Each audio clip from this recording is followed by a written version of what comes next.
సాయిరామ్. లావు ఉన్నారా? బెల్లి చాలా బయట ఉందంటే రోగం లోపట ఉంటది, ఇంకా బెల్లి లోపట ఉంటే రోగం బయట పోతుంది. ఎలా మనం బెల్లికి లోపట చేసుకోవాలి? ఈ తమ్ తీసుకోండి, బొట్టు మీద పెట్టండి. ఇంకా కోకిల ఎలా సపోర్ట్ చేస్తుంది? శ్వాసం తీసుకోండి, మళ్ళా పువ్వు చెప్పండి. ఇలా 50 టైమ్స్ మీరు డైలీ చేస్తే 3 kgs 1 వీక్ లోనే పడిపోతుంది. ఇప్పుడు మంకీకి చూసారు కదా, మంకీ ఎలా చేస్తుంది? హాప్ చేస్తుంది కదా. 2 తమ్ బొడ్డులో పెట్టి చేయండి. ఇది చేస్తే మీరు 3 kgs మైనస్ అయిపోతుంది నెక్స్ట్ 15 days లో. మీరు పిల్లలకి చూసారు కదా, పుట్టేప్పుడు బెల్లి ఎలా ఉంటది? ఇలా లోపల పోతుంది వాళ్ళ ఏడుస్తే.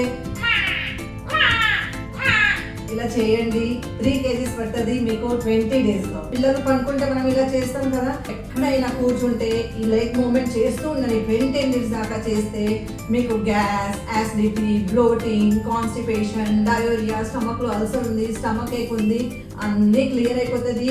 5 వాయువుస్ ఉంది మనకు: ఉడానవాయు, వ్యానవాయు, ప్రాణవాయు, సమానవాయు, అపానవాయు. ఈ అన్ని వాయువు రిలీజ్ అయిపోతే మీ బెల్లి చాలా లోపలికి పోతుంది. ఇది చేస్తూ ఉంటే మీకు రోగమే రాదు. 80% రోగం మనకు అపాన్ వాయుతో వస్తుంది. సో మీరు ఎక్కడ నార్మల్ గా కూర్చుంటే ఈ కాలుకి ఇలా మూవ్మెంట్ చేస్తూ ఉండండి. 15 minutes ఇక్కడ చేయండి, 20 minutes నెక్స్ట్ కాలుకి చేసుకోండి. ఇలా ఈ 20 minutes గట్టిగా కాదు, ఇంత పెద్ద కాదు, ఖాళీ లైట్ ఇలాగే ఖాళీ షేకింగ్ చేయండి. ఇలా షేకింగ్ చేస్తే మీకు గ్యాస్, యాసిడిటీ, కాన్స్టిపేషన్ అంతా క్లియర్ అయిపోతుంది. మీరు మంచిగా స్లిమ్, ట్రిమ్, ఫిట్ కనిపిస్తారు. చేసి చూడండి, ఎందుకంటే మీ ఆరోగ్యం మీ చేతుల్లోనే.